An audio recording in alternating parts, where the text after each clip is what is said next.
Selamat berjumpa lagi di channel Bicara Belasan Menit bersama saya Isidorus Wahyu Subagio.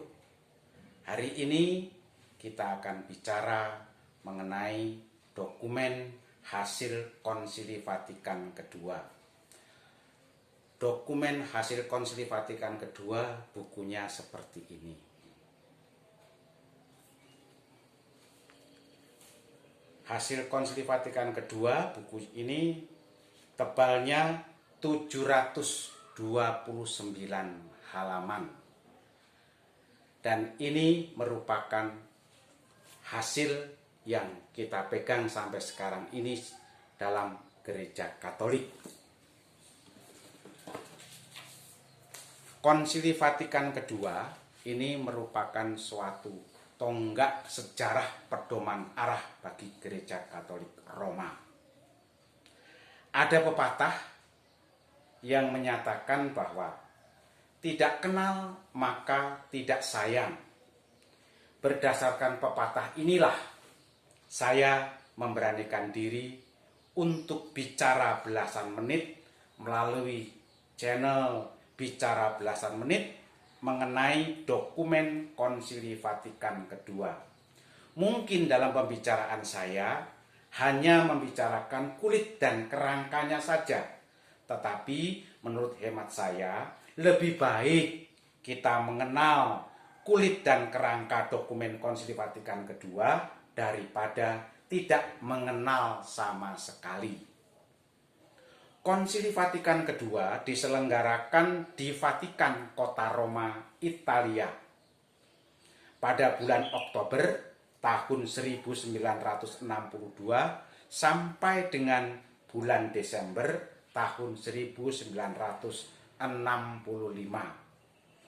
Penggagas dan penyelenggara Konsili Vatikan kedua adalah Paus Yohanes ke-23.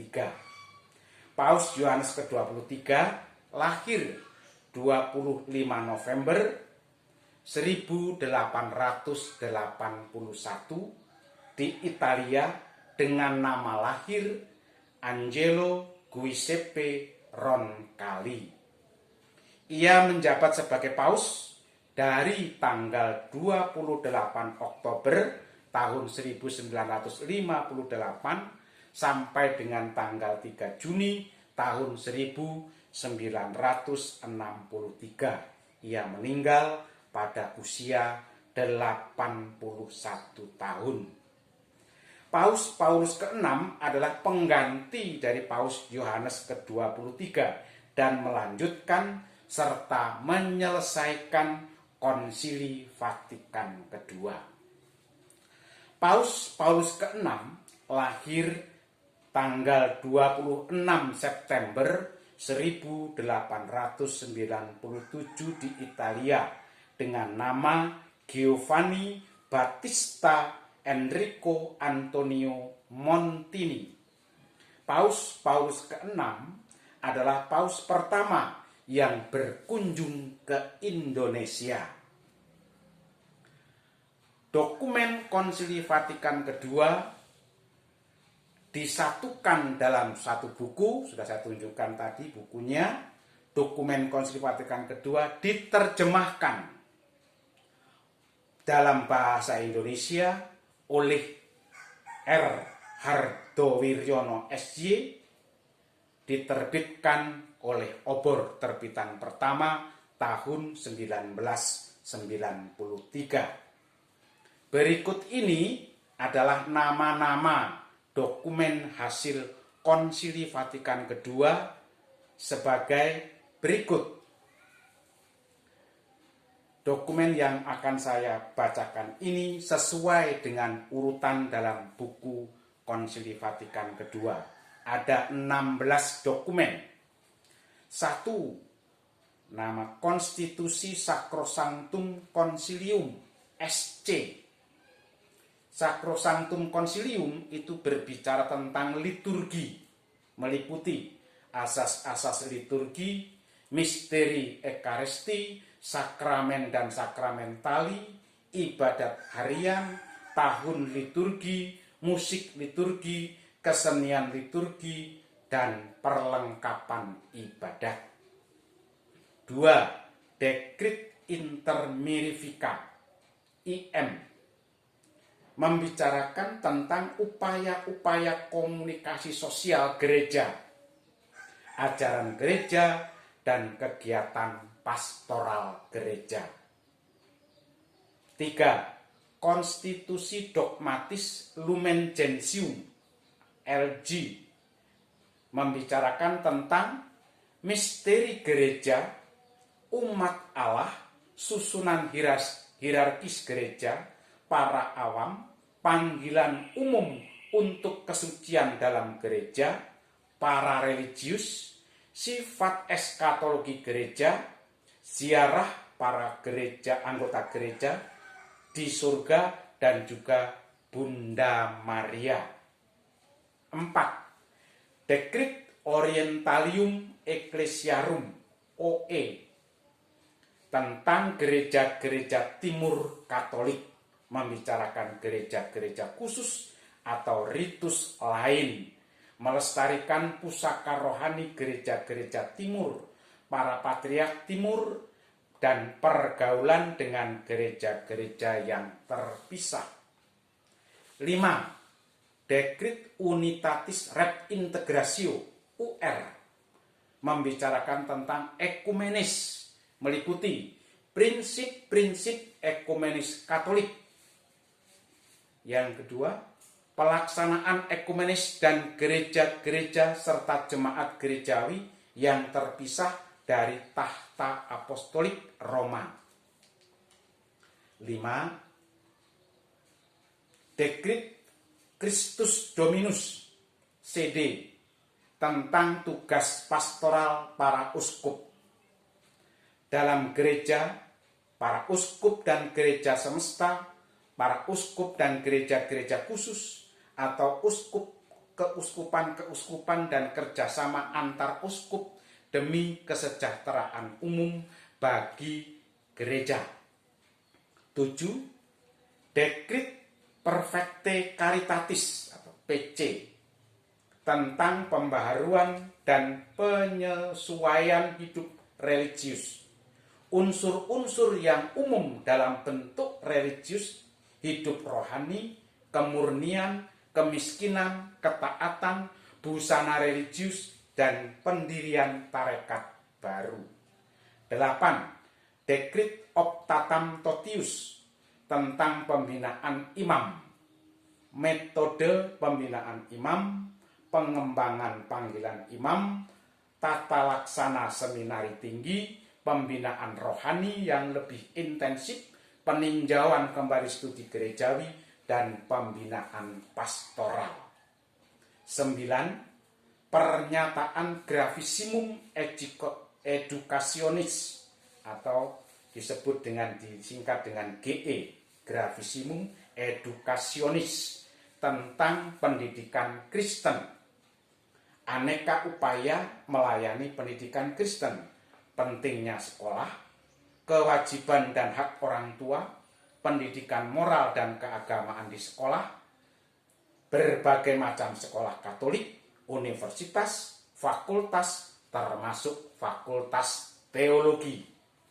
10. Pernyataan Nostra Aetate NA tentang hubungan gereja dengan agama-agama bukan Kristen. Berbagai agama bukan Kristen seperti agama Islam, agama Yahudi, dan persaudaraan semesta tanpa diskriminasi.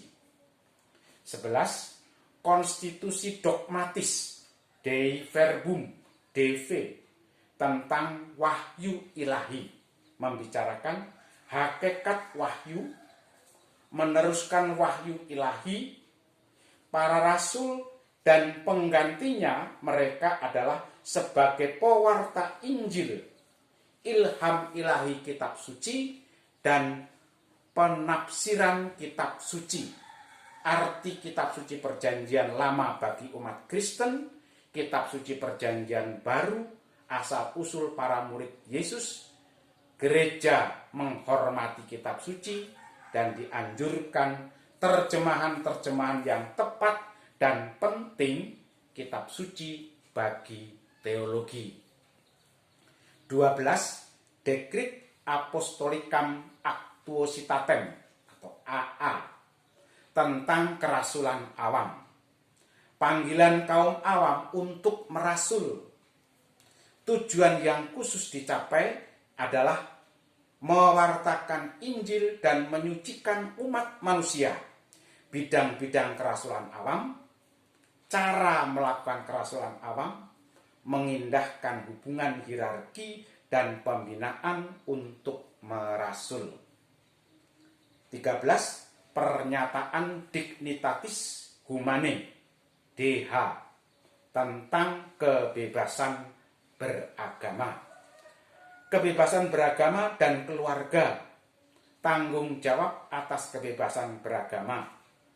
Batas-batas kebebasan beragama. Kebebasan beragama dalam terang wahyu dan ajaran kebebasan beragama berakar dalam wahyu ilahi. 14. Decrit ad gentes atau AG tentang kegiatan misioner gereja, karya misioner, kesaksian Kristen, pewartaan Injil, pembinaan jemaat, panggilan misioner, spiritualitas misioner, pembinaan rohani dan moral, pengaturan karya misioner, kerjasama misioner dengan segenap umat, uskup, imam, tarekat, religius, dan kaum awam. 15. Decrit Presbyterium Ordinis PO tentang pelayanan dan kehidupan para imam. Imamat dalam perutusan gereja hakikatnya adalah imam.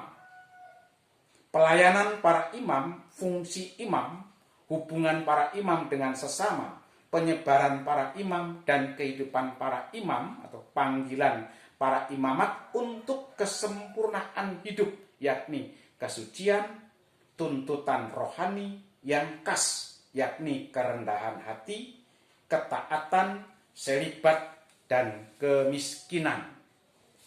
16. Konstitusi Pastoral Gaudium et Spes GS tentang gereja dalam dunia, hubungan erat antara gereja dan keluarga bangsa-bangsa, kenyataan manusia di dunia masa kini, gereja dan panggilan manusia, martabat pribadi manusia, masyarakat manusia, kegiatan manusia di seluruh dunia, peranan gereja dalam dunia zaman sekarang, martabat perkawinan, pengembangan kebudayaan, dan usaha-usaha demi perdamaian dan pembentukan persekutuan bangsa-bangsa. Bagian C, jenis dokumen hasil Konsili Vatikan II. Ada 16 dokumen tadi yang saya bacakan satu persatu dan dikelompokkan menjadi 4 jenis, menjadi kelompok, 4 kelompok. Yang kelompok konstitusi, jadi kelompok konstitusi ada 4 kelompok, 4 jenis. 1. Konstitusi. Kelompok konstitusi yakni Konstitusi Sacrosanctum Concilium atau SC tentang liturgi. 2. Konstitusi Dogmatis Lumen Gentium tentang gereja. 3. Konstitusi Dogmatis Dei Verbum tentang wahyu ilahi. Yang keempat, Konstitusi Gaudium et Spes tentang gereja dalam dunia. Jadi kelompok konstitusi ada 4. Yang kedua, kelompok dekrit ada 9 dekrit, yakni Decrit Intermirifica atau IM tentang upaya komunikasi sosial. 2. Decrit Orientalium Ecclesiarum OE tentang gereja-gereja Timur Katolik. 3. Decrit Unitatis Redintegratio UR tentang ekumenis.